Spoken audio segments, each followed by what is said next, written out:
keresahan masyarakat Malaysia semenjak Jay Itses direkrut klub Serie A dengan harga mahal dibandingkan dengan timnas mereka. Pasukan Nova Arianto siap bikin kejutan di Stadion Kebanggaan Warga Medan. Selengkapnya hanya di Region Champion. Sebelum kita membahas beritanya lebih lanjut, ada baiknya kita memberikan like ke video. Ini karena like itu gratis. Terima kasih atas kesediaan kalian ya teman-teman.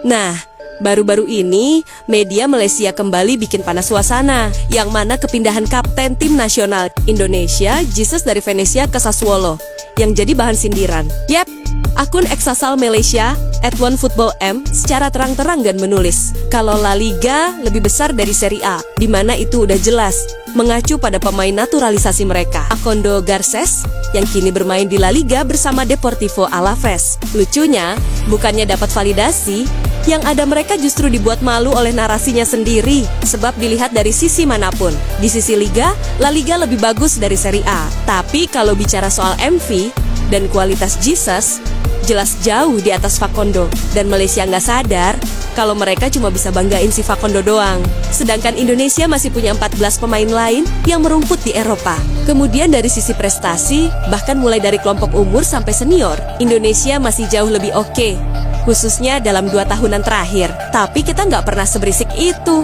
Bahkan di level U17, Indonesia jadi satu-satunya wakil ASEAN di Piala Dunia, akan segrup dengan Honduras, Zambia, dan Brazil di grup Hori. Plus jangan lupa, di level senior Indonesia juga tim ASEAN paling sukses di kualifikasi Piala Dunia karena sanggup meraih poin tertinggi, plus kini membuka peluang menciptakan sejarah baru, yang mana seketika hal itu menjadi sorotan di mana-mana, termasuk beberapa legenda Brazil yang pernah berkunjung ke Indonesia, seperti Roberto Carlos ataupun Ricardo Kakak. Buat sekarang ini, jika kita boleh bangga soal siapa tim terbaik di ASEAN, faktanya memang timnas Indonesia layak disebut demikian. Kalau ukurannya adalah soal Piala AFF, ya kita bolehlah merendah. Uang kita emang belum pernah menang, khususnya di level senior. Plus di U23 kemarin, kita baru aja kalah lagi sama Vietnam yang hat-trick juara. Tapi sekali lagi, tol ukur sebenarnya ya dari timnas senior. Dan juga dilihat dari sisi kualitas individu serta harga pasar. Ya, tim Garuda memang layak disebut sebagai yang terbaik. Bahkan di level Asia saja, nilai pasar Indonesia ada di posisi 4 dengan nilai Rp606 62 miliar. Dan jangan lupa, beberapa pemain timnas Indonesia juga udah berpengalaman mentas di top level. Emil Odero, Cezas, Kevin Dix, Misil Kars, sampai Jordi Amat sekalipun yang sekarang di Persija adalah nama-nama yang udah sangat tahu gimana rasanya main di level tertinggi sepak bola Eropa. Lalu dari sisi prestasi, dalam kurun waktu 2 tahunan terakhir, secara umum Indonesia bisa dibilang cukup mendominasi. Di level senior, tim Garuda jadi wakil ASEAN pertama yang punya probabilitas lolos ke Piala Dunia paling besar, dengan kini ada di round 4, sekaligus membuat Indonesia jadi satu-satunya wakil ASEAN yang pernah meraih poin tertinggi di round 3 kemarin. Lalu ingat, keberhasilan Indonesia melaju ke round 3 kemarin membuat tim Garuda secara otomatis jadi satu-satunya wakil ASEAN yang lolos ke Piala ASEAN 2027 tanpa harus kualifikasi. Nggak cukup sampai di situ. Di level U17, Indonesia jadi satu-satunya wakil ASEAN yang lolos ke Piala Dunia. Makanya, nggak ada alasan khusus yang bilang jika juara Piala AFF adalah patokan satu-satunya untuk dibilang terbaik. Oke lah, di AFF U23 kemarin, Indonesia kalah dari Vietnam yang sukses hat-trick juara. Tapi anggap aja, itu hanyalah satu kegagalan dari sekian banyak hal positif yang udah dicapai. Karena dengan semua hal yang terjadi, sejatinya udah cukup jadi bukti kalau level tim Garuda, level timnas Indonesia udah beneran naik, sekaligus membuat citra Indonesia di persepak bolaan internasional kini banner-banner nggak bisa lagi dianggap remeh. Kan gitu. Nah, salah satu faktor yang menunjang kenaikan level timnas Indonesia, terutama dari sisi permainan. So, pasti karena keberadaan pemain diaspora plus keseriusan PSSI di bawah Pak Erick Thohir untuk memajukan kualitas liga dan pembinaan. Walaupun untuk urusan yang satu ini harus lebih sabar, karena ya emang gak segampang itu loh. Mengingat SDM Mersia kita ini gimana, khususnya untuk timnas senior, apapun caranya pasti bakal digas. Karena biar gimana pun, jarak menuju mimpi besar itu Kini cuma tinggal 2 pertandingan saja. Dan meskipun menurut ChatGPT, Indonesia cuma punya 7% peluang lolos. Tapi melihat gimana sekarang komposisi skuad kita, harusnya secara teknis, Indonesia sangat bisa untuk memberikan sesuatu yang lebih. Ingat teknis loh ya. Kalau non-teknis, itu lain lagi ceritanya. Ya, melihat fakta-fakta barusan, pastilah ada aja tetangga yang sirik dan kepanasan. Dan Malaysia bukan rahasia lagi. Jadi salah satunya selain tentunya Vietnam juga sih. Nah, kalau dari Vietnam, ada media dantri yang merasa kalau tim mes Indonesia sekarang bener-bener gak masuk akal. Karena untuk ukuran tim ASEAN, Indonesia dinilai terlalu mahal. Terbaru media itu juga mengomentari soal kepindahan Jesus ke Sassuolo yang memakan biaya transfer 3 kali lipat lebih mahal. Dari Chana Tipsong Krasin saat direkrut Kawasaki Frontale dari Kansado Sapporo dengan transfer 3,9 juta euro pada 2022 silam. Nah, transfer tersebut ketika itu aja udah menghebohkan karena nilainya yang besar.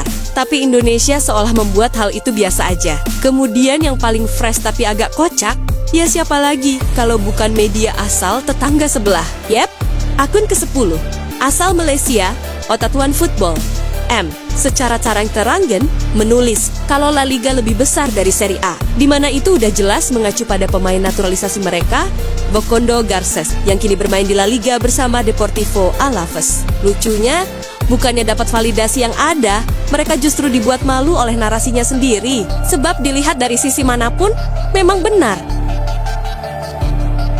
Sampai saat ini, Kota Medan terus mempersiapkan diri untuk menjadi tuan rumah Piala Kemerdekaan, di mana turnamen itu rencananya akan dimulai pada tanggal 12-18 Agustus mendatang. Sebagai tuan rumah, Indonesia pastinya diunggulkan untuk menjadi tuan rumah.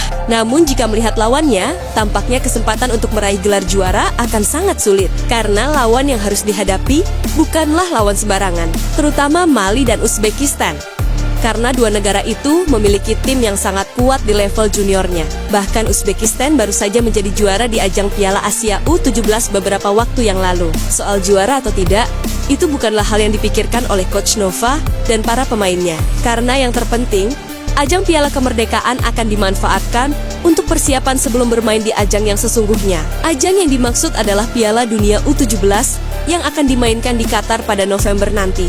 Jadi fokus timnas saat ini adalah mematangkan strategi bermain. Kalau juara, itu harus dimaksudkan. Jadi untuk semua fans timnas, jangan memberikan ekspektasi yang tinggi di ajang Piala Kemerdekaan. Karena turnamen itu hanyalah turnamen uji coba saja. Berhubung ajang Piala Kemerdekaan segera bergulir, maka semua tim peserta langsung datang ke Indonesia. Untuk Uzbekistan dan Tajikistan, mereka dilaporkan sudah tiba di Medan lewat Bandara Kuala Namu. Kedatangan mereka langsung mendapatkan sorotan dari akun khusus Piala Kemerdekaan dan postingannya di Instagram. Sementara timnas Mali masih dalam perjalanan. Hal yang sangat wajar, karena mereka harus menempuh jarak yang sangat jauh, tepatnya dari Afrika ke Indonesia. Berbeda dengan dua negara peserta lainnya yang soma-suma berasal dari Asia. Timnas Mali tidak mau kena prank lagi. Untuk timnas Mali U17, ini adalah kunjungan kedua mereka di Indonesia. Kunjungan pertama terjadi pada tahun 2023 yang lalu, saat mereka bermain di ajang Piala Dunia yang diselenggarakan di Indonesia. Dalam edisi Piala Dunia tersebut,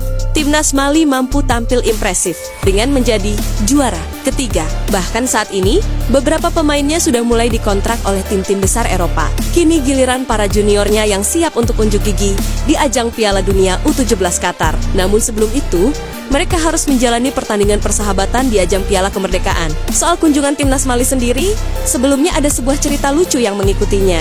Cerita yang dimaksud adalah saat tim Mali kena prank tentang iklim yang ada di Indonesia. Cerita yang dimaksud adalah saat tim Mali kena prank tentang iklim yang ada di Indonesia. Cerita yang dimaksud adalah saat tim Mali kena prank tentang iklim yang ada di Indonesia. Waktu itu, Mali mengira Indonesia adalah negara yang dingin, sama dengan negara-negara di Eropa. Tapi ternyata, saat merasakannya secara langsung, Indonesia ternyata negara tropis dan sangat mirip dengan negara-negara di Afrika. Pengakuan itu diungkapkan oleh Ibrahima Koulibaly selaku media officer timnas Mali pada tahun 2023 yang lalu. Sebelum datang ke Indonesia, kami sempat diberitahu bahwa di sini suhunya dingin. Sebelum datang ke Indonesia, kami sempat diberitahu bahwa di sini suhunya dingin. Ternyata di sini tidak dingin. Cuacanya sama seperti Afrika, panas juga. Iklim di Indonesia dan negara kami hampir sama. Tidak ada perbedaan, kata Koulibaly pada media. Fasilitas Piala Kemerdekaan yang kini jadi sorotan. Seperti biasa, Indonesia tak mau main-main ketika menjadi tuan rumah dalam sebuah turnamen. Maka dari itu, mereka menunjuk Stadion Utama Sumut sebagai venue pertandingan.